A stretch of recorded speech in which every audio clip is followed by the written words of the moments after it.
여러분 안녕하세요. 오늘도 하나님의 사랑을 충만하게 누리는 그런 복된 하루가 되기를 축복합니다. 오늘 본문은 출애굽기 4장입니다. 모세가 대답하여 이르되 그러나 그들이 나를 믿지 아니하며 내 말을 듣지 아니하고 이르기를 여호와께서 내게 나타나지 아니하셨다 하리이다. 여호와께서 그에게 이르시되 내 손에 있는 것이 무엇이냐? 그가 이르되 지팡이니이다. 여호와께서 이르시되 그것을 땅에 던지라 하시매 곧 땅에 던지니 그것이 뱀이 된지라. 모세가 뱀 앞에서 피하매 여호와께서 모세에게 이르시되 내 손을 내밀어 그 꼬리를 잡으라. 그가 손을 내밀어 그것을 잡으니 그의 손에서 지팡이가 된지라. 이는 그들에게 그들의 조상의 하나님 곧 아브라함의 하나님 이삭의 하나님 야곱의 하나님 여호와가 내게 나타난 줄을 믿게 하려 함이라 하시고 여호와께서 또 그에게 이르시되 내 손을 품에 넣으라 하시매 그가 손을 품에 넣었다가 내어보니 그의 손에 나병이 생겨 눈같이 된지라. 이르시되 네 손을 다시 품에 넣으라 하시매 그가 다시 손을 품에 넣었다가 내어보니 그의 손이 본래의 살로 되돌아왔더라. 여호와께서 이르시되 만일 그들이 너를 믿지 아니하며 그 처음 표적의 표징을 받지 아니하여도 나중 표적의 표징은 믿으리라. 그들이 이 이적을 믿지 아니하면 내 말을 듣지 아니하거든. 너는 나일강 물을 조금 떠다가 땅에 부으라. 네가 떠온 나일강 물이 땅에서 피가 되리라. 모세가 여호와께 아뢰되 오 주여 나는 본래 말을 잘하지 못하는 자니이다. 주께서 주의 종에게 명령하신 후에도 역시 그러하니 나는 입이 뻣뻣하고 혀가 둔한 자니이다. 여호와께서 그에게 이르시되 누가 사람의 입을 지었느냐? 누가 말 못하는 자나 못 듣는 자나 눈 밝은 자나 맹인이 되게 하였느냐? 나 여호와가 아니냐?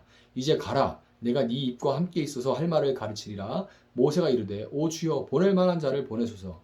여호와께서 모세를 향하여 노하여 이르시되 레위 사람 내 형 아론이 있지 아니하냐? 그가 말 잘하는 것을 내가 아노라. 그가 너를 만나러 나오나니 그가 너를 볼 때 그의 마음에 기쁨이 있을 것이라.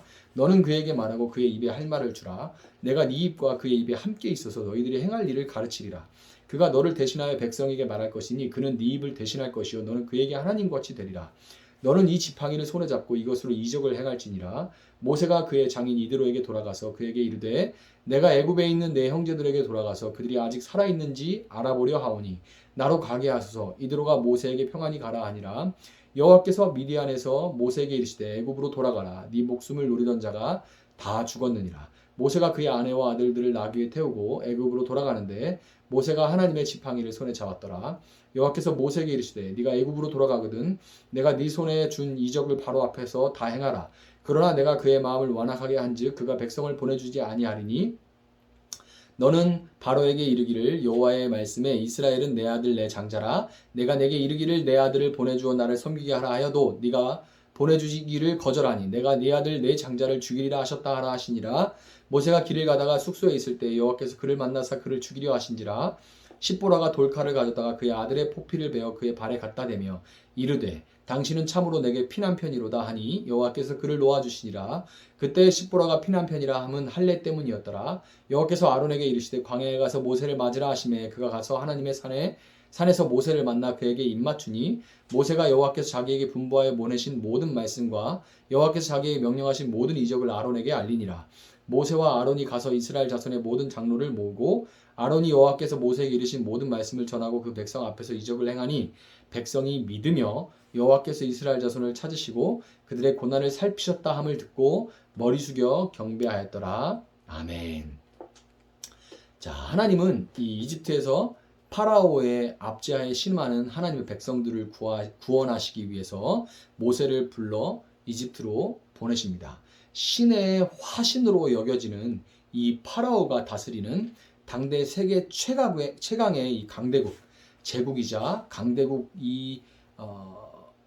이집트, 그리고 강고한 피라미드의 구조로 이루어진 이집트에서 피라미드 구조에서 가장 하층민으로서 그 피라미드 전체를 떠받들고 있는 이 노예들을 끄집어내라 하는 이 말도 안 되는 미션을 주신 하나님은 그 미션을 주시면서 그냥 보내실 수는 없죠. 그래서 그냥 보내시지 않고 빈손으로 보내지 않고 뭔가를 들려서 보내십니다. 하나님 모세에게 지팡이를 땅에 던져서 뱀으로 바꾸고 다시 그 뱀의 꼬리를 잡아서 지팡이로 바꿀 수 있는 능력과 막 손을 품에 넣으면 나병이 바랬다가 다시 꺼냈다가 다시 넣으면 그 나병이 사라지게 하는 그런 능력, 그리고 나일강 물이 피가 되게 하는 능력을 주십니다. 그냥 빈손으로 보내신 것이 아니라요. 그런데 생각해보면 거대 제국에 맞서러 가는 사람에게 마치 이제 마술 몇 개 알려주고 계신 건가 하는 그런 생각이 들 수도 있지만 사실 이것은 상징 싸움이라고 할 수가 있어요. 파라오가 머리에 쓴 이 관에 여러분 뭐 투탕카멘의 가면 같은 거 이제 그런 관 같은 거 보신 분들은 뭐 알겠지만 그 파라오의 머리에 쓴 관의 이 이마 부분에 뱀 장식이 있는 것을 보신 분들이 있을 거예요. 이것을 한 번이라도 보신 분들은 이 뱀이 파라오를 상징한다는 것을 금방 알 수가 있을 겁니다.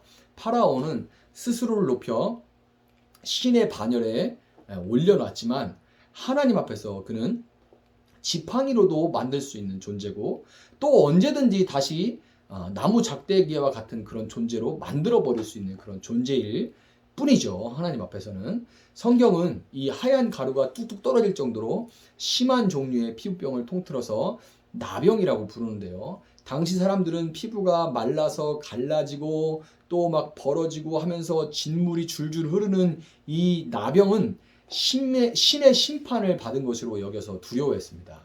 하나님은 그 나병이 생겼다가 없어지게 하심으로써 심판은 이집트의 신들이 하는 것이 아니라 하나님이 하시는 것이라는 것을 분명하게 보여주시는 거예요. 자, 나일강은 이집트에서 생명의 젖줄인 어머니이자 신성한 강이었습니다. 나일강이 있으므로 이집트는 강력한 제국이 될 수가 있었던 거죠. 그런데 하나님은 이 나일강 물이 피가 되게 하심으로써 강은 그저 피조물일 뿐이지 하나님이 바로 생명의 주권자인 강이 아니라 이 나일강 혹은 그 나일강의 신이 아니라 하나님이 바로 생명의 주권자라는 것을 선포하신 거예요. 자, 이 세 가지 모두 모세 개인의 능력이 아니라 하나님이 그에게 권세를 부여해 주심으로써 그 이적이 나타나는 것을 이스라엘 백성들이 보고 믿을 수 있도록 하셨던 겁니다. 누가복음 10장 19절을 보면 하나님의 아들이신 예수님도 제자들을 전도의 현장으로 보내시면서 이렇게 말씀하십니다. 내가 너희에게 뱀과 전갈을 밟으며 원수의 모든 능력을 제어할 권능을 주었으니 너희를 해칠 자가 결코 없으리라. 아멘. 자, 여러분 예수님이 행하시는 모든 기적을 성경은 그냥 단순히 기적이 아니라 표적이라고 부르는데요. 오늘 본문에서도 표적 이런 말들이 나오죠. 이런 표적은 단순히 어떤 기적적인 사건이 일어났다는 것만이 아니라 그 기적이 분명한 목적을 가지고 일어나는 것을 표적이라고 부릅니다. 이제 그 목적이 뭐예요? 바로 사람들로 하여금 예수님이 하나님의 아들이심을 믿도록 하는 거죠. 그래서 예수님이 행하신 모든 기적들을 다 표적이라고 부르는 거예요. 여러분 우리가 상대하는 세상은 파라오가 상징하는 마귀에 의해서 다스려지고 있고 다스려지고 있는 그런 강고한 피라미드 구조의 사회입니다. 이곳에서 노예처럼 압제당하고 있는 하나님의 백성들을 건져내시기 위해 하나님은 먼저 모세를 물에서 건져내신 것처럼 우리를 건져내시고 오늘 모세를 보내시는 것처럼 우리를 보내십니다.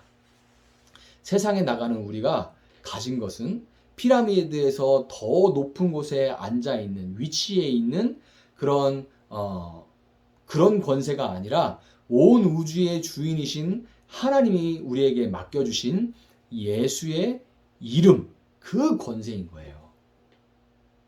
예수 이름의 권세. 모세가 하나님께서 자신에게 놀라운 권세를 주셨다는 것을 직접 경험했음에도 불구하고 자신은 말을 하지 못하고 혀가 둔한 자라고 뻣뻣한 자라고 그렇게 말했던 것처럼 그렇게 반응했던 것처럼 수많은 믿는 자들이 예수님이 세상을 이미 이기셨고 세상을 이기신 예수님이 세상에 맞설 수 있는 예수 이름의 권세를 우리에게 이미 주셨다는 것을 믿지 못합니다. 예수 이름의 권세보다 자신의 연약함과 부족함이 더 크게 보이는 거예요. 그러니까 13절과 같이 이렇게 말하는 거예요. 오 주여 보낼 만한 자를 보내소서. 여러분 어쩌면 이렇게 3000년 전에 모세나 현대의 크리스천들이나 하는 짓이 하는 말이 똑같은지 모르겠습니다. 주님 아무개는 잘생기고 똑똑하고 말도 잘하고 돈도 있으니까 아무개를 보내세요. 저는 말도 잘 못해서 누구를 설득할 능력도 없고요. 못생기고 돈도 없어서 사람들이 제가 무슨 하나님 얘기를 하면 저보고 너나 잘하라고 그렇게 할 거예요. 이렇게 반응하는 거예요. 여러분 하나님이 11절에서 뭐라고 11절 12절에서 뭐라고 하시나요? 누가 사람의 입을 지었느냐? 누가 말 못하는 자나 못 듣는 자나 눈 밝은 자나 맹인이 되게 하였느냐? 나 여호와가 아니냐? 이제 가라. 내가 네 입과 함께 있어서 할 말을 가르치리라. 아멘. 여러분 하나님의 사명은 내 힘도 아니고 능력도 아니고 오직 우리를 보내시는 하나님이 우리에게 맡기신 그 예수의 권세로 감당하는 거라는 것을 여러분 믿으시기 바랍니다. 하나님은 목자인 모세가 목자의 일을 하고 있을 때 부르시고 그가 가진 목자의 지팡이를 통해서 이 하나님의 권능이 드러나게 하셨죠. 목자의 지팡이는 목축을 천하게 여기는 이집트 사람이 우습게 여기는 것입니다. 여러분 하나님은 여러분이 생각하기에 보잘것없는 일, 직장 그렇다 할지라도 그 일을 성실하게 수행하고 있을 때 여러분을 부르십니다. 또한 세상 사람들이 우습게 여길 수도 있지만 보잘것없다고 별볼일 없다고 생각할 수도 있지만 여러분이 오래도록 성실하게 해와서 몸에 익은 그 일을 통해서 하나님의 일하심이 드러나게 하세요.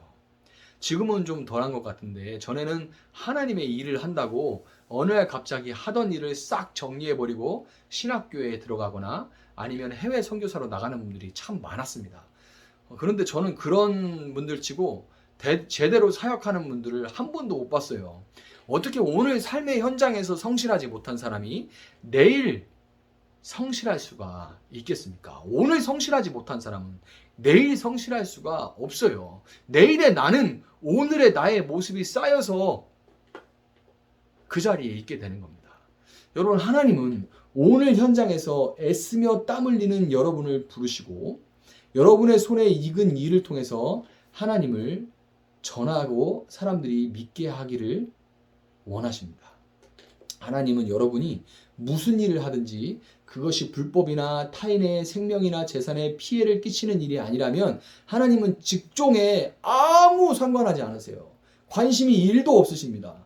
하나님이 관심 있고 신경 쓰시는 것은 여러분이 지금 그 일을 하나님 앞에서 하고 있느냐 그렇지 않으냐 이것뿐이에요. 오늘 여러분 기도 가운데 여러분의 일상이 하나님 앞에 있는지 점검하시고 일상 가운데 여러분의 손길을 통해 하나님을 나타내기를 원하시는 그 하나님께 순종해서 예수 이름의 권세로 흑암의 권세에 묶여있는 누군가를 풀어줄 수 있는 여러분의 그런 하루가 될 수 있기를 주님의 이름으로 축복합니다. 제가 한번 기도하겠습니다. 사랑하시는 하나님 감사합니다. 하나님 모세를 통해서 이스라엘 백성들을 구원하시고자 할 때 모세에게 하나님의 권세를 허락하셨음을 믿습니다. 분명 개인 모세는 제국에 맞설 수 없고 신의 현현인 파라오에 대설 수 없음을 고백합니다.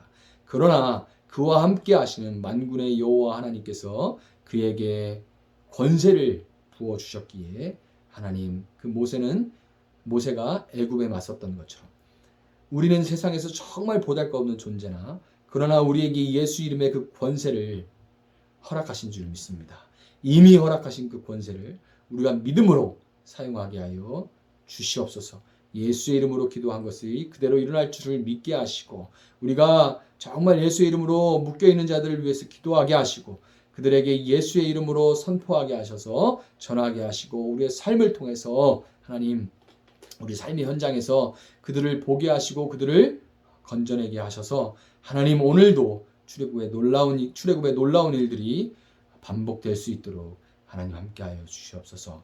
우리가 여전히 이런 일들로 인해서 하나님 정말 사그러져 같이 져가는 것처럼 보이는 이 한국 교회가 다시금 일어날 수 있도록 생명이 살아나는 일들이 다시금 일어날 수 있도록 다시금 애굽에 이집트에 맞서는 그런 담대한 일들이 벌어질 수 있도록, 신앙의 승리가, 승전보가 울려 퍼질 수 있도록 하나님 우리와 함께하여 주시옵소서. 감사함이 예수님의 이름으로 기도합니다. 아멘. 오늘 주시는 말씀 붙들고 계속해서 기도합니다.